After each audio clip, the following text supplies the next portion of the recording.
start the season with a win? Sorry.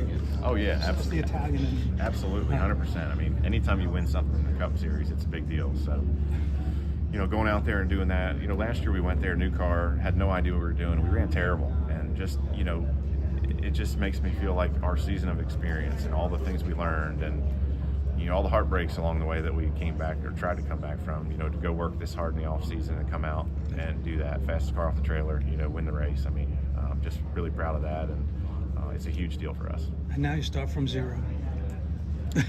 Yeah, I mean, not really. I mean, we've got a lot of experience with this car now that we didn't have last year, and I think that's going to be a big deal for us.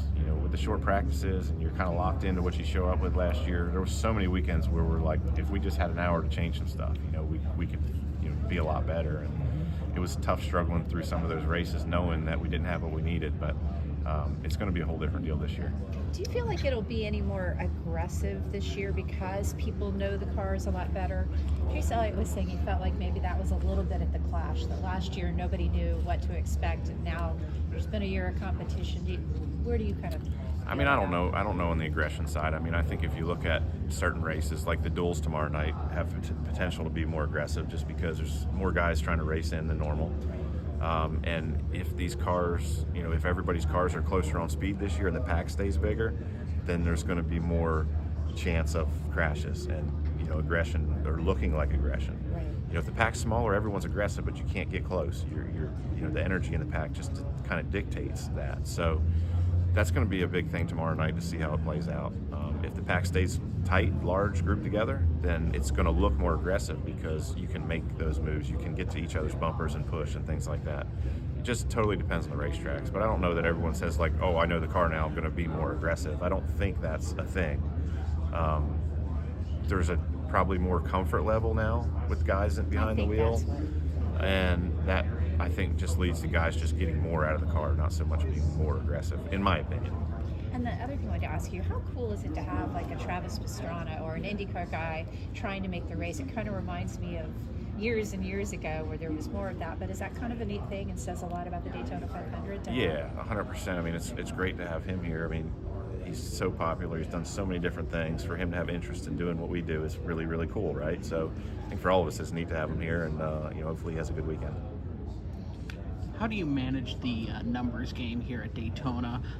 Like I said, there's a lot more Chevys and Fords in the field compared to Toyota, and if you get a couple Toyotas involved in a wreck, for example, your numbers are definitely hindered. How do you manage that number from your perspective to make sure that Toyota's up front? I mean, it's kind of hard to manage. I mean, things happen and that you can't really control, and you just try to, if you're around each other, help each other work together. But I think this car has kind of changed that slightly. I mean, 2 years ago when we were talking about the last gen car, it was you'd get a line of Fords, a line of Chevys, a line of Toyotas. We'd all pit different times, try to get separated, and then try to make our group go to the front. You really can't do that now with this car. There's, you can't afford to give up track position, so everybody seems to just get mixed up, and you end up working with whoever you're around to make your line go forward. And then when it comes down to the end, I mean, you just hope you have somebody around you that's going to be loyal. Usually that's teammates, but like you said, if they're not around, there's nothing you can do about it. So you're kind of just, you're at the mercy of the circumstances and what goes on, and you try to make your best decisions from there. And one of the changes, obviously, is Kyle Busch going to Richard Childress Racing. Have you seen, the difference between Kyle Busch leaving? Have you felt the effects of Kyle Busch leaving for RCR yet, or no? I mean, I think it's too early to tell. It's one race, so I mean, yeah, we'll see. How it all plays out.